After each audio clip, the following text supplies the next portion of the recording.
Annyeonghaseyo, Giminamiyeyo. Meu nome é Guilherme e hoje a gente vai testar a atração do Lourenço.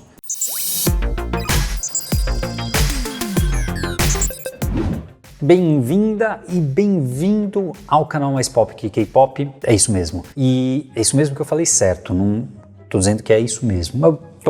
Hoje a gente vai implementar uma versão do atrator de Lourenço, Lorentz Attractor. Eu vou me basear na solução, na implementação que já existe pronta pra gente na Wikipedia. Então, aqui na Wikipedia, no sistema de Lorentz, a gente tem uma visão inicial de como vai ficar ele.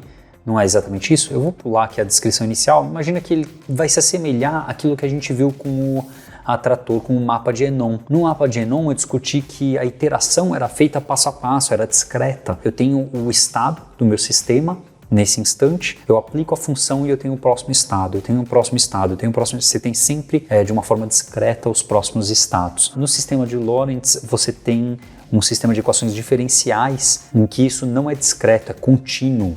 Então você pode pensar numa função em função do tempo. Em função do tempo, a gente costuma pensar que o tempo não é discretizável, né? Que entre 0 e 1 segundo você tem infinito de tempo, né? Coisa acontece, não é?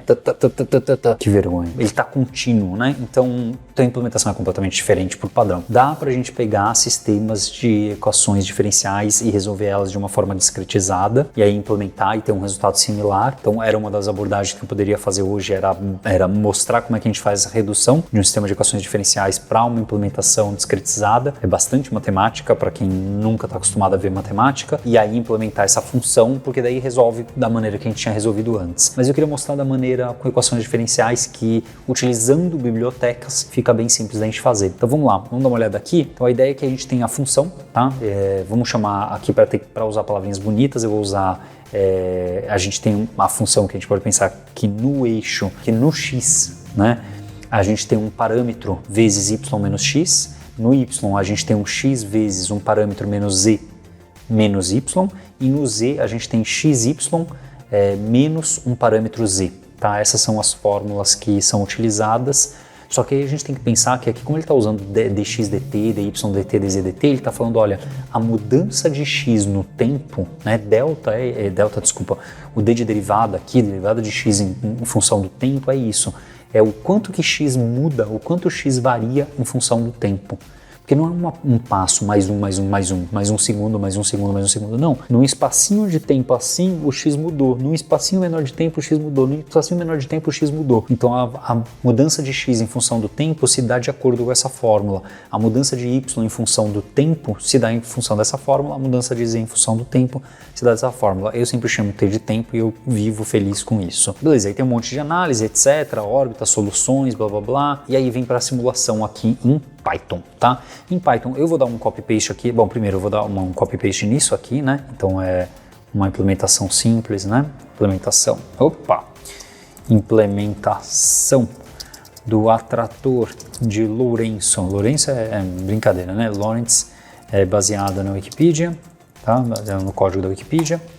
E o que a gente vai fazer é, primeiro, importar tudo que tem que importar aqui. Eu não gosto de fazer esses importes secos assim, porque vai que tem coisa sobrando, né? O que a gente vai fazer? Ó, primeiro os 3 parâmetros, tá? Ele está escolhendo 3 parâmetros específicos. Tem motivos para esses parâmetros serem esses no mundo real, porque esse sistema veio de uma aplicação do mundo real, o 8 dividido por 3 e os outros parâmetros para ter certa dinâmica no sistema. Então fixou aqui os parâmetros, lembra, os parâmetros são fixos. E aí a função f. A função f recebe o estado, né, o estado atual dela, e o tempo. Lembra o estado? O estado é que nem na função discreta, né? Ela é o x, o y e o z, tudo bem? E aqui ele está desempacotando de uma vez só, tá? Então eu fiz daquela maneira nojenta, espero que vocês já tenham desempacotado de uma maneira menos nojenta, eu fiquei na mais nojenta lá atrás. Então a função f que ele está chamando, né, que é o nosso Lorentz aqui, a aplicação da função, tá? É comum chamar de f mesmo. Recebe o estado e o t. Então o que ele vai fazer? Ele vai receber o estado, desempacotar em x, y, z e aí aplicar os 3 parâmetros aqui dentro, né? Aplicar esses 3 aqui, que são as 3 derivadas. Então repara que ele pegou o sigma e multiplicou por y menos x, o x, fez todas as fórmulas aí, que são o cálculo das derivadas, tá? Esses daí são os cálculos das derivadas. começa com um estado que lembra que eu chamava de x0, né? Eu gosto de chamar de x0, aqui ele está chamando de estado 0, vou te chamar de estado 0, tá? Vou manter estado 0 aqui. Porque é estranho falar que o x é composto de x, y, z, eu entendo, chamar x0 de x, y, z é estranho, ainda mais aqui num espaço contínuo. E a grande sacada é que o tempo e o x0, x1, x2, x3, onde que entra isso? E ele entra aqui. Aqui ele está usando o NumPy para criar um espaço. Ó, vamos ver esse espaço de tempo aqui que ele está chamando de t, né? Esse espaço t, ó, eu vou plotar para a gente ver. Vou plotar não, né? Vou imprimir, ó. Ele começa com 0, depois ele é 0001, eu acho que ele é 001, isso, 001, 002, 003, 000, até 3.997, 3.998, desculpa, tinha um 0 a mais aí. 3.999 e aí não chega no 4, né? Porque no 40, por isso estava com duas casas decimais mesmo. Eu que estava esquecendo do mais 01 aqui. Então aqui é 39.97, 39.98, 39.99, não chega no 40 porque o range e o arrange não tem isso, tá? Então o arrange ele é como se fosse um range, recebe os 3 parâmetros, mas está usando doubles em vez do que inteiros para fazer isso para a gente e está devolvendo aqui para a gente esse espaço aqui para a gente numa lista. O que ele vai calcular? Vai calcular os estados agora. Quais são os estados futuros dado esse estado inicial? E aqui tem uma função que a gente não está implementando, está implementada para a gente, tá? O ODINT que vem aqui do SciPy ODINT, a integralização aqui, tá? Então ele vai integrar, são funções de integração, tá? Porque como é um cálculo de derivada, a gente vai integrar para poder calcular esses caras. Tem aqui um outro aqui com código novo, não sei dizer se é implementação nova. Então ele resolve um sistema de equações diferenciais, tá? Usando um certo algoritmo, tá? Um certo padrão de solução que ele é implementado em Fortran, blá blá blá blá blá blá. Então ele resolve esse sistema. Tudo bem? Então ele vai resolver isso daqui pra gente. O y poderia inclusive ser um vetor, né, nesse caso. Então vamos lá, vamos trazer para cá e a gente quer executar exatamente ele. Um ODINT, uma equação diferencial ordinária, tá? Equação diferencial ordinária e integrar essa equação, achar soluções dela. A gente vai passar, acho que é o estado 0, não sei se qual que é a ordem, calma aí, vamos ver lá a ordem. Cadê a função, o estado e o t? Então a função, que é o Lorentz, o estado, que é o estado 0, e o t, que é o t. E isso daqui devolve para a gente os estados, tá? Todos os estados futuros nesse espaço t. Tá? Já devolveu todos aqui para a gente no estado t. Então para cada um deles a gente espera ter uma trinquinha, né?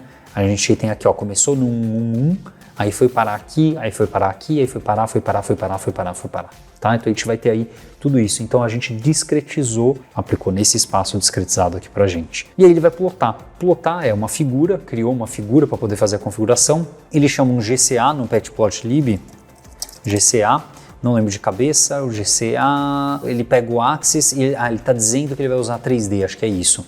Ele está dizendo que ele vai usar uma projeção 3D, é isso, tá?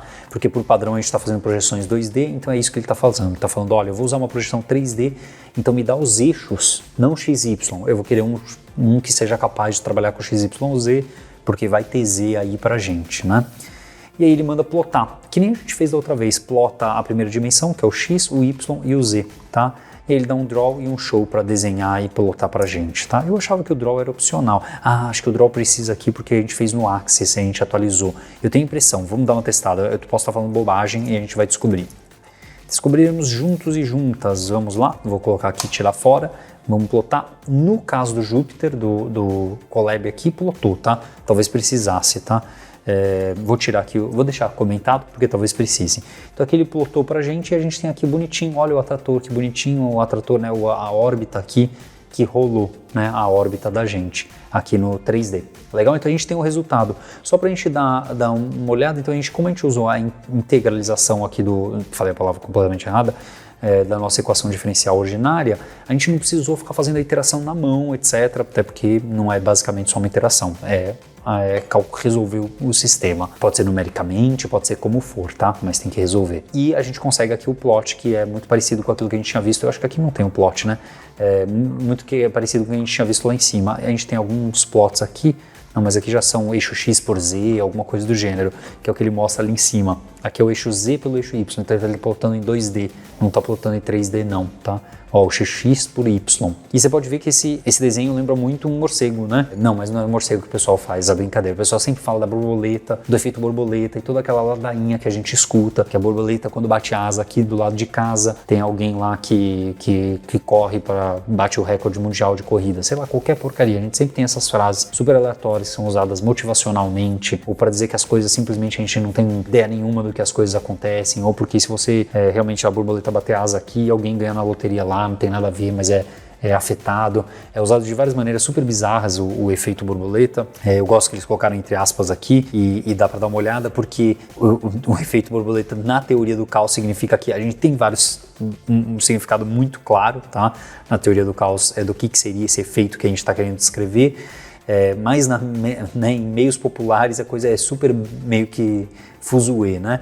Mas aqui tem uma interpretação que eu acho que é legal, que é assim, se a gente não sabe, não tem um conhecimento perfeito das condições iniciais e pensa num furacão, a gente não tem conhecimento perfeito das condições iniciais do início de um furacão, né? Quando a gente está analisando ele, qualquer pequena mudança na situação, nessa condição inicial, pode gerar uma trajetória completamente diferente. Lá no Enon você também pode ter isso, se você tivesse múltiplos atratores, etc. Tem várias condições que você pode fazer, várias órbitas periódicas diferentes, dependendo dos parâmetros, etc. Então, com uma pequena condição inicial, um parâmetro um pouquinho diferente aí na condição inicial, você tem um resultado completamente diferente. Então, mesmo tendo um sistema determinístico, que é isso que ele fala aqui, olha, isso, sistemas físicos podem ser completamente determinísticos. Então, ele é completamente determinístico, ele segue essa fórmula, segue a fórmula do Enon, segue essa fórmula aqui, porém, com uma pequena informação que a gente não tem, uma pequena informação que a gente tem um pouquinho errado, um arredondamento às vezes, por isso que eu falei lá atrás no Enon,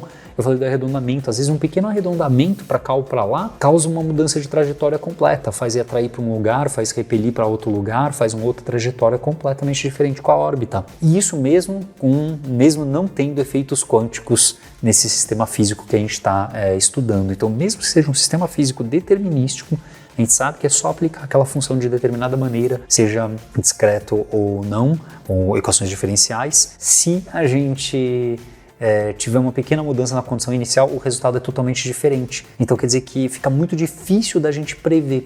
Por quê? Porque uma pequena mudança, a previsão está completamente errada, né? A previsão daqui lá para frente está completamente errada. Então essa que é a sacada. A sacada não é então por isso a gente tem que fazer as borboletas baterem asa. Não tem nada a ver com isso. O que tem a ver é que fica muito difícil da gente fazer certas previsões, porque mudanças muito pequenas em certos sistemas físicos, né, em certos sistemas de equação, possuem essa característica. E aí o atrator de Lorentz, esse daqui especificamente que a gente acabou de ver, eu abri um alt tab aqui errado, ele tem essa similaridade com uma borboleta. Alguém viu essa similaridade com a borboleta e aí fizeram a história do efeito de borboleta e aí virou tudo isso. Sugiro para quem quiser ler mais sobre o efeito borboleta, ir na parte do efeito borboleta no mundo real, né, na parte de teoria do caos, e aí dar uma lida sobre isso que é super legal, tá bom? Eu acho que é super legal dar uma olhada por trás. Aqui ele dá uma mostrada, né, no atrator de Lorentz com alguns valores, não sei se esse plot aqui em que dimensão que tá, e aí tem várias coisas super legais, discussões do gênero, etc, sobre órbitas e ruído e sinais e seja lá o que for. Legal? Acho que é super legal. E tem a parte de cultura popular e aí vem as histórias de cultura popular aí. Legal? Duas coisas totalmente, acho que bem diferentes. Mas acho que é super legal, mesmo que a gente tenha só usado basicamente o código do Wikipedia, acho que é super legal de ver isso acontecer e entender o que está acontecendo, né? Tem uma condição inicial, essa condição inicial segue uma trajetória, essa trajetória não é discreta, que nem no mapa de Enon, ela é contínua, então a gente não fica implementando uma iteração em cima da outra, mas na prática a gente resolve isso numericamente, que é o que está por trás aqui das funções de solução de equações diferenciais, muitas vezes, e aí numericamente você aplica para os pontos que você quer, de alguma maneira que você possa aplicar, e você tem os resultados que você quer. É super legal e resolve. Espero que vocês tenham gostado. É um pouquinho do que eu tinha estudado, na verdade a parte que eu estudei na minha iniciação científica tinha sido os sistemas dinâmicos discretos, ia muito além de só um mapa e uma aplicação, várias coisas super legais. Se vocês gostarem e quiserem que eu poste mais e grave mais, aprofundando mais, de repente até indo na direção que a minha iniciação foi, eu posto aqui para vocês. Legal? Só pedir. Isso aí. Valeu, brigadão e até a próxima. Annyeong-hi, que é Seiyo.